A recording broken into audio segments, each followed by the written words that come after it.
दोस्तों इस वीडियो में हम ऑब्जेक्टिव्स ऑफ फाइनेंशियल मैनेजमेंट को बहुत डिटेल में डिस्कस करने वाले हैं। और फाइनेंशियल मैनेजमेंट के ब्रॉडली दो ही ऑब्जेक्टिव्स होते हैं।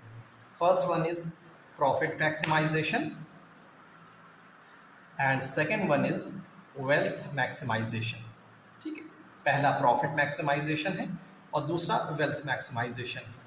तो प्रॉफिट मैक्सिमाइजेशन अप्रोच ये कहता है कि हर वो एक्शन या हर वो काम जिसकी वजह से प्रॉफिट इंक्रीज होती है शुड बी अंडरटेकन, उसको किया जाएगा।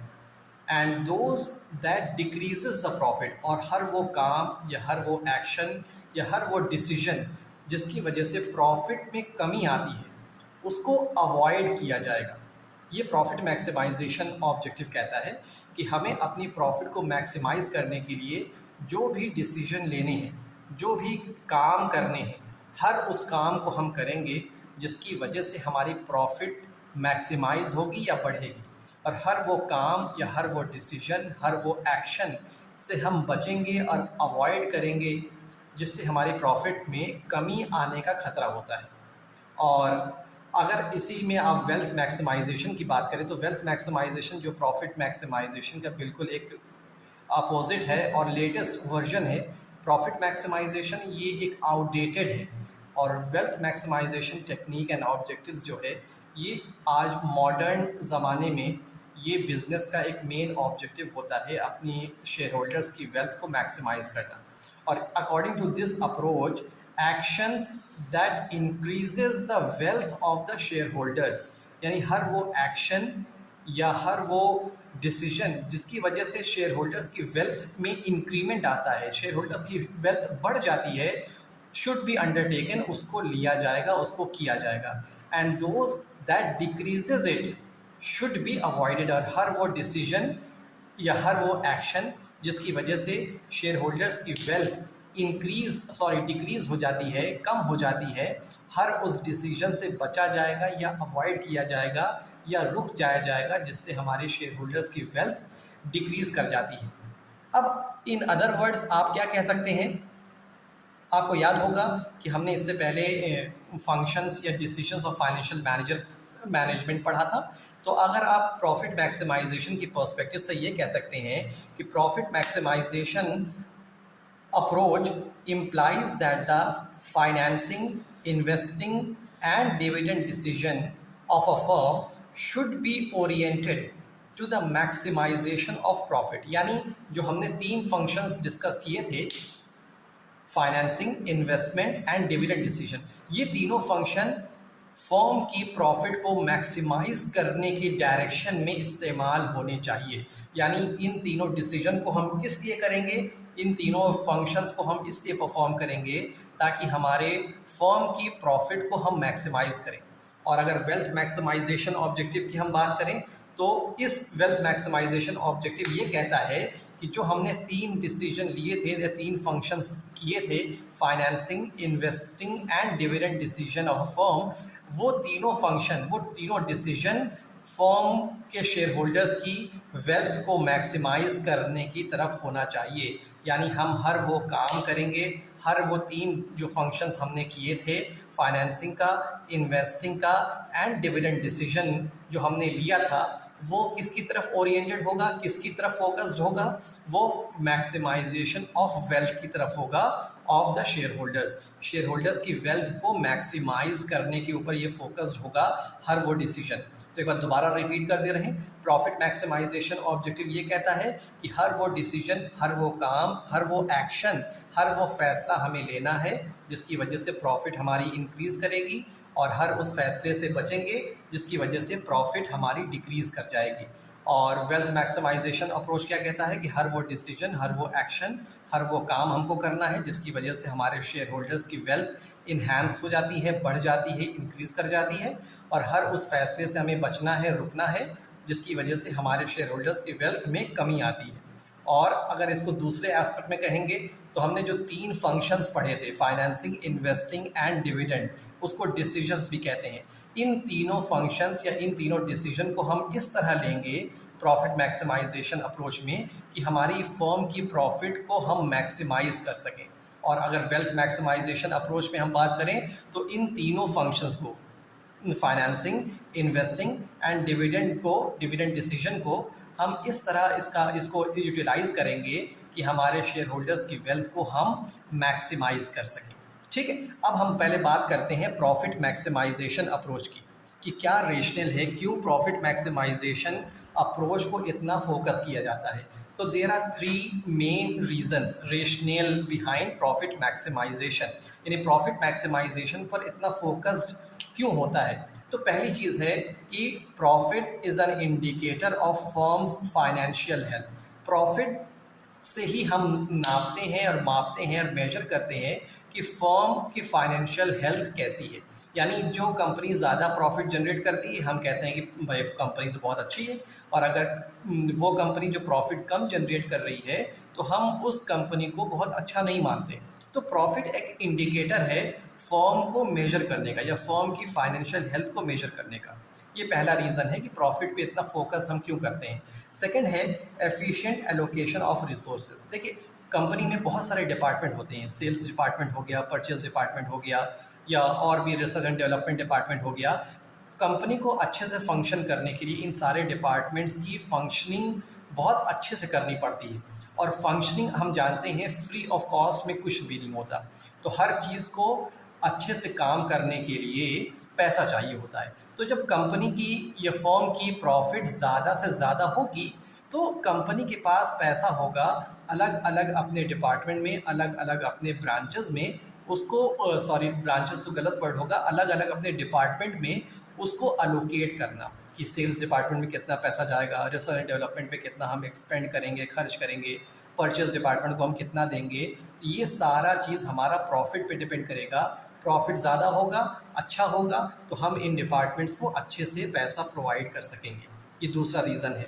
तीसरा रीज़न है maximise the social welfare. Social welfare मतलब सोसाइटी के बेनिफिट के लिए। ये कैसे होगा? देखिए हम पढ़ रहे हैं कि प्रॉफिट मैक्सिमाइजेशन पे इतना फोकस क्यों करते हैं। तो ये कह रहा है, तीसरा रीज़न जो कह रहा है कि भाई जब प्रॉफिट मैक्सिमाइज होगी तो सोशल वेलफेयर मैक्सिमाइज होगा। कैसे होगा? क्योंकि हम सब जानते हैं कि गवर्नमेंट ने कंपनीज़ के ऊपर कुछ कंपल्शन लगा रखा है कि उनको अपनी प्रॉफिट का, नेट प्रॉफिट का कुछ परसेंट हिस्सा सोसाइटी के बेनिफिट के लिए इस्तेमाल करना है। तो अगर कंपनी की प्रॉफिट मैक्सिमाइज होगी तो कंपनी ज़्यादा अमाउंट सोसाइटी के बेनिफिट के लिए निकाल पाएगी और उसको खर्च कर पाएगी। और प्रॉफिट कम होगा तो वो जो परसेंटेज हमें जो खर्च करना था सोसाइटी के वेलफेयर में, वो परसेंटेज पे डायरेक्ट इफेक्ट पड़ेगा और वो परसेंटेज भी हमारे प्रॉफिट के साथ डिक्रीज़ कर जाएगा। तो ये 3 रीज़न है कि हम प्रॉफिट मैक्सिमाइजेशन को इतना फोकस क्यों करते हैं, इतना इम्पोर्टेंस क्यों देते हैं, क्यों प्रॉफिट मैक्सिमाइजेशन ही मेन ऑब्जेक्टिव पहले होता था बिजनेस का। तो 3 वजह हमने बताई है कि पहली, ये प्रॉफिट से ही फाइनेंशियल हेल्थ मालूम होती है कंपनीज़ की। दूसरा, प्रॉफिट जब होगा तो हम अच्छे से अपने पैसे को अलग अलग डिपार्टमेंट्स में अलोकेट कर सकेंगे जिससे हमारी फंक्शनिंग इम्प्रूव होगी। और तीसरा, सोशल वेलफेयर भी मैक्सिमाइज होगा हमारे प्रॉफिट मैक्सिमाइजेशन के साथ साथ, बिकॉज गवर्नमेंट ने कंपनीज़ के ऊपर कुछ कंपल्शन लगा रखा है कि they have to invest a fixed percentage of their net profit on the benefit of the society, कि उनको सोसाइटी के बेनिफिट के लिए अपने नेट प्रॉफिट का कुछ हिस्सा सोसाइटी पर खर्च करना है। तो ये 3 मेन रीजंस हैं। अब हम बात करते हैं दोस्तों लिमिटेशंस क्या क्या होती हैं, लिमिटेशंस ऑफ वेल्थ मैक्सिमाइजेशन, जिसमें सबसे पहली लिमिटेशन की हम बात करेंगे एम्बिग्यूटी। एम्बिग्यूटी जिसको एम्बिगुअस भी कहते हैं। अगर हम हिंदी में आपको बताएं, एम्बिग्यूटी मतलब होता है कि धुंधलापन। धुंधलापन आप समझते हो ना, धुंधला हो गया, शीशा धुंधला हो गया, नज़र धुंधली हो गई, यानी साफ नज़र ना आना, नॉट सर्टेन या नॉट क्लियर या डाउटफुल, यानी कंफर्म नहीं होना। एक तरीके से आप शॉर्ट में कह सकते हैं एम्बिग्यूटी मतलब कंफर्म ना होना। लिमिटेशंस ऑफ प्रॉफिट मैक्सिमाइजेशन में एम्बिग्यूटी का क्या काम? क्योंकि इसमें जो प्रॉफिट मैक्सिमाइजेशन की बात चल रही है ये क्लियर नहीं है, इस बात में धुंधलापन है, ये साफ नहीं किया कि कौन से प्रॉफिट की बात हो रही है, शॉर्ट टर्म वाले प्रॉफिट की कि लॉन्ग टर्म वाले प्रॉफिट की, प्रॉफिट बिफोर टैक्स की कि प्रॉफिट आफ्टर टैक्स की, टोटल प्रॉफिट की या रेट ऑफ प्रॉफिट की। तो ठीक है, यानी हमें ये मालूम नहीं कौन से प्रॉफिट को मैक्सिमाइज़ करना है, एम्बिग्यूटी है यहाँ पर, यानी डाउटफुल है, नॉट सर्टेन है कि हमें कौन सी प्रॉफिट को मैक्सिमाइज़ करना है। कि प्रॉफिट के अलग अलग एस्पेक्ट हो सकते हैं अलग अलग पर्सन के लिए, ठीक। कोई शॉर्ट टर्म को फोकस कर सकता है, कोई लॉन्ग टर्म को, कोई बिफोर टैक्स को, कोई आफ्टर टैक्स को, कोई टोटल प्रॉफिट को, कोई रेट ऑफ प्रॉफिट को। तो यहाँ पे एक पहला लिमिटेशन या पहला डिसएडवांटेज जो प्रॉफिट मैक्सिमाइजेशन का है वो ये है कि वो उसमें एम्बिग्यूटी है, एम्बिगुअस है, कि क्लियर नहीं किया कि कौन सी प्रॉफिट को हमें मैक्सिमाइज करना है, ठीक है। दूसरा आते हैं टाइम वैल्यू ऑफ मनी पे। टाइम वैल्यू ऑफ मनी, जिसको हम दूसरे अल्फाज में टाइमिंग ऑफ बेनिफिट्स भी कह सकते हैं। टाइम वैल्यू ऑफ मनी क्या कहता है? टाइम वैल्यू ऑफ मनी ये कहता है कि जो पैसा आपने आज कमाया है उसकी वैल्यू ज़्यादा है in comparison to the same amount of money जो आपने एक साल के बाद या कुछ टाइम पीरियड के बाद कमाया है। यानी अगर किसी को आज किसी के पास 1 लाख रुपए हैं और 1 लाख रुपए में जो सामान आज खरीद सकता है, आप सोचिए क्या 10 साल के बाद वो 1 लाख का वैसा ही सामान, उतना ही सामान खरीद सकता है कि नहीं? नहीं खरीद पाएगा, क्योंकि 10 साल में वो 1 लाख की वैल्यू, 1 लाख रुपए अपनी वैल्यू कुछ ना कुछ खो देता है। बहुत सारे रीजंस होते हैं, इसको हम टाइम वैल्यू ऑफ मनी को के चैप्टर में डिटेल में पढ़ेंगे। अब यहाँ पे एक एग्जांपल्स हम समझाते हैं कि ये लिमिटेशन क्यों है।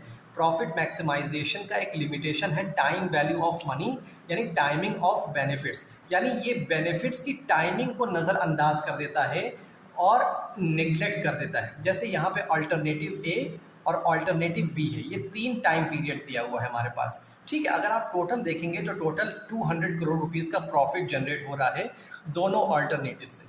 तो प्रॉफिट मैक्सिमाइजेशन दोनों को इक्वल वेटेज देता है कि चाहे ए चूज़ कर लो चाहे बी चूज़ कर लो, क्योंकि अमाउंट टोटल प्रॉफिट का सेम आ रहा है 200 करोड़ रुपए, 200 करोड़ रुपीज़।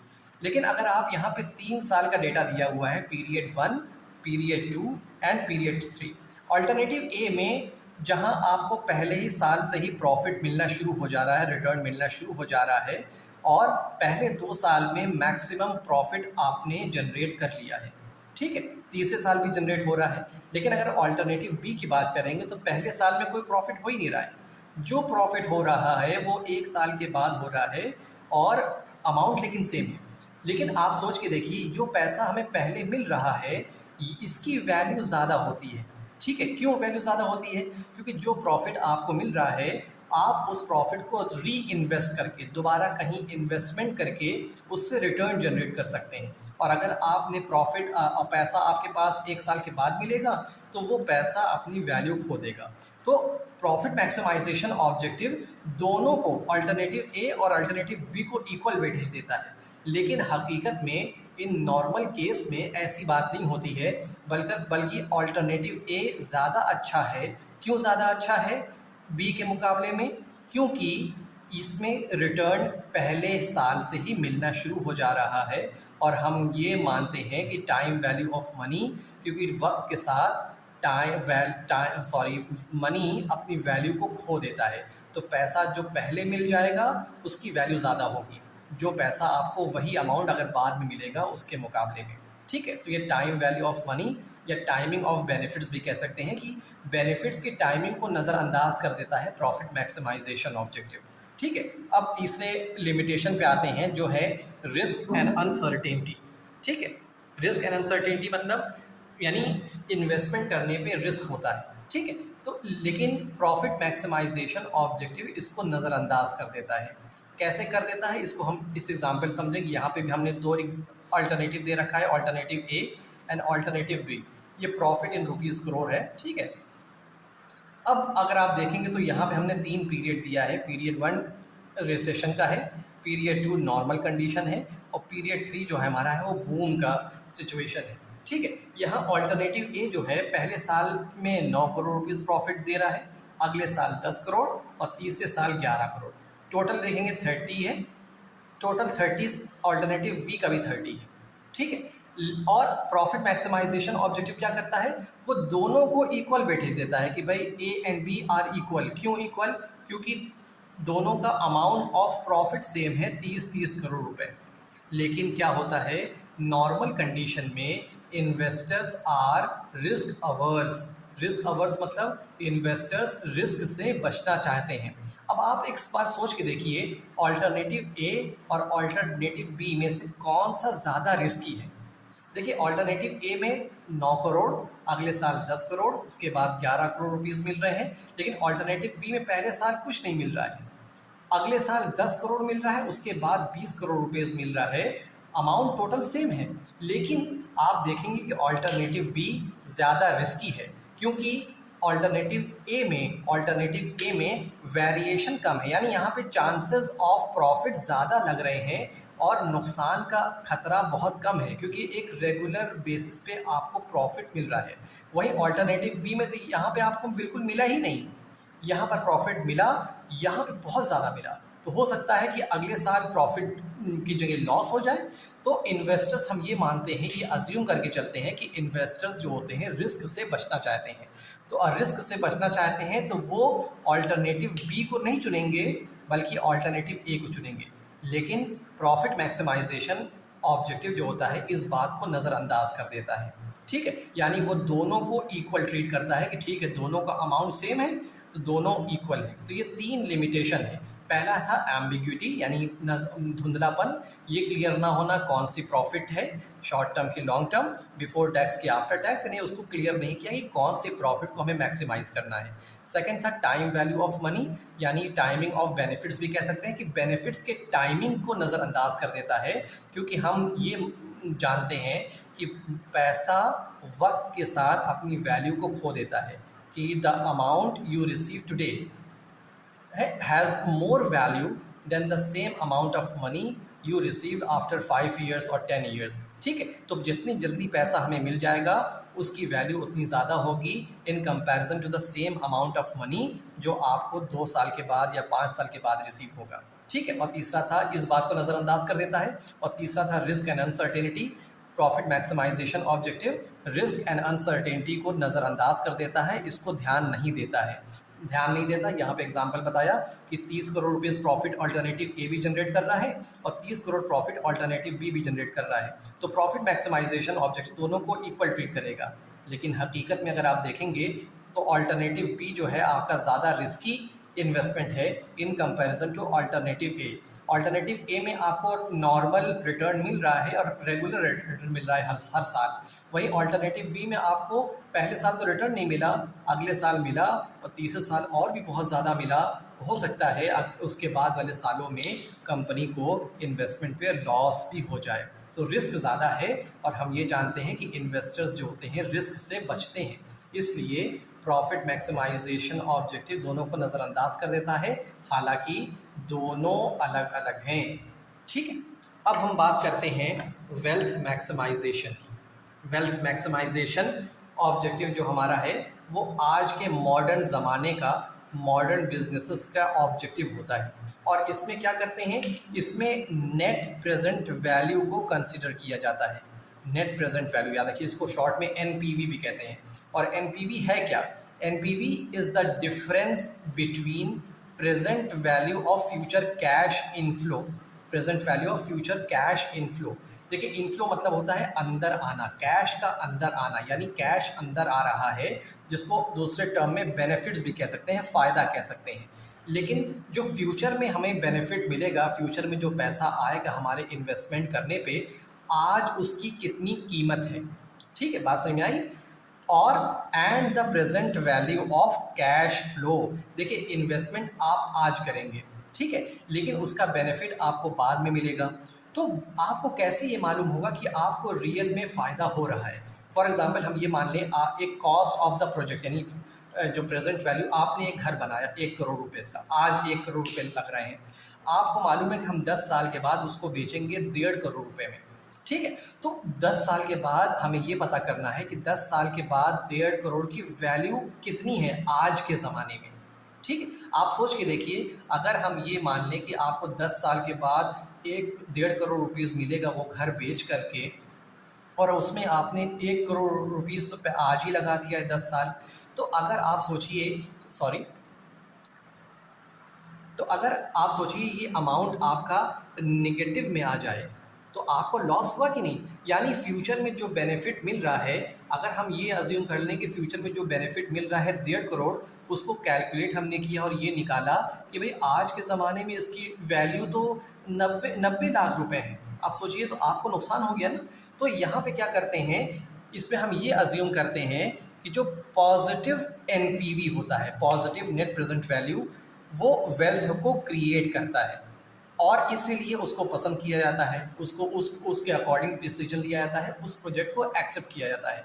और नेगेटिव जो एनपीवी होता है वो शेयर होल्डर्स की वेल्थ को डिस्ट्रॉय करता है और इसलिए उसको रिजेक्ट कर देते हैं। ऐसे प्रोजेक्ट को जिसमें एनपीवी नेगेटिव आए उसको रिजेक्ट कर देते हैं। दोबारा रिपीट कर रहे हैं, वेल्थ मैक्सिमाइजेशन ऑब्जेक्टिव में क्या फोकस करते हैं? नेट प्रेजेंट वैल्यू पे फोकस करते हैं।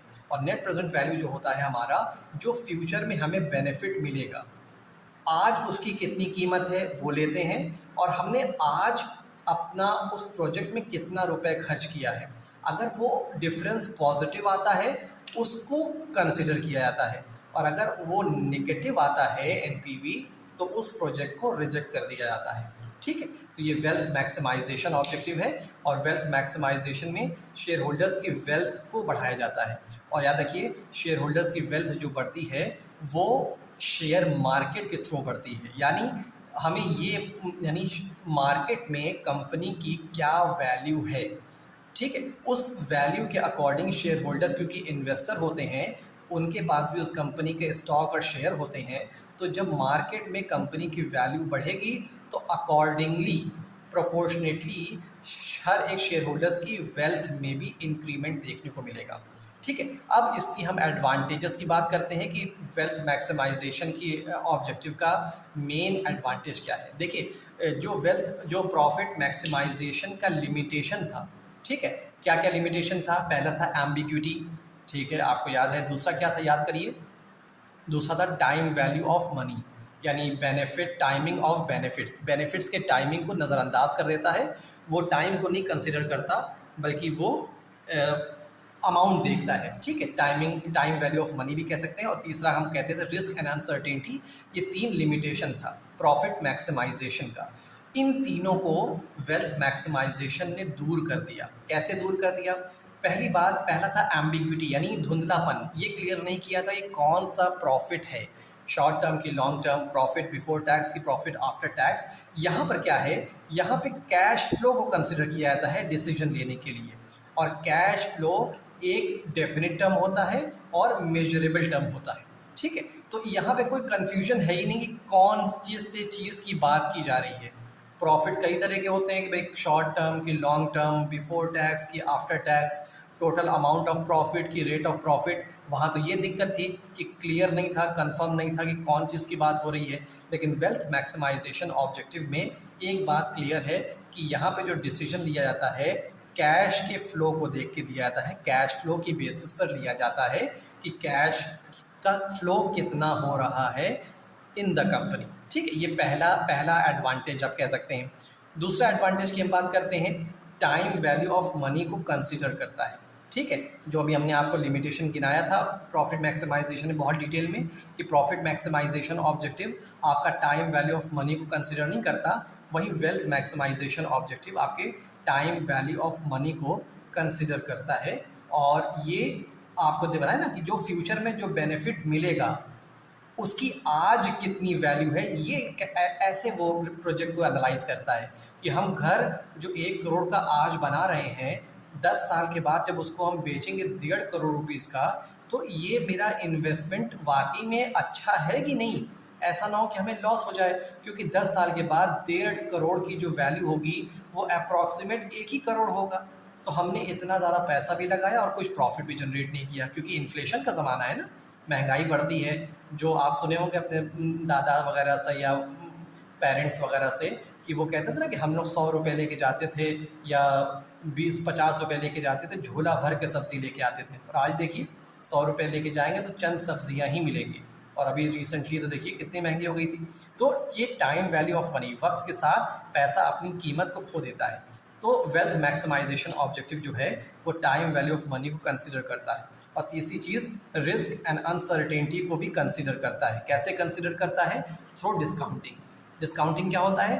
जब टाइम वैल्यू ऑफ मनी हम चैप्टर पढ़ेंगे तो डिटेल में वहाँ डिस्काउंटिंग की बात करेंगे। बस अभी आप ये समझ लीजिए कि वो रिस्क एंड अनसर्टेनिटी को भी ध्यान में रख करके फैसला करता है। तो ये 3 मेजर एडवांटेज है जो कि प्रॉफिट मैक्सिमाइजेशन में लिमिटेशन था। तो बहुत आसान है, अगर आपने प्रॉफिट मैक्सिमाइजेशन का लिमिटेशन याद कर लिया तो उसी को वेल्थ मैक्सिमाइजेशन के एडवांटेज में, बेनिफिट्स में आप लिख सकते हैं। ठीक है, तो ये हमारा हो गया वेल्थ मैक्सिमाइजेशन ऑब्जेक्टिव। अब एक बार एक इम्पॉर्टेंट क्वेश्चन आपके आता है, difference between profit maximisation and wealth maximization objective. ठीक है, तो हम यहाँ पे आपको थोड़ा सा बताएंगे प्रॉफिट और वेल्थ मैक्सिमाइजेशन में क्या डिफरेंस होता है। आप लिख भी सकते हैं।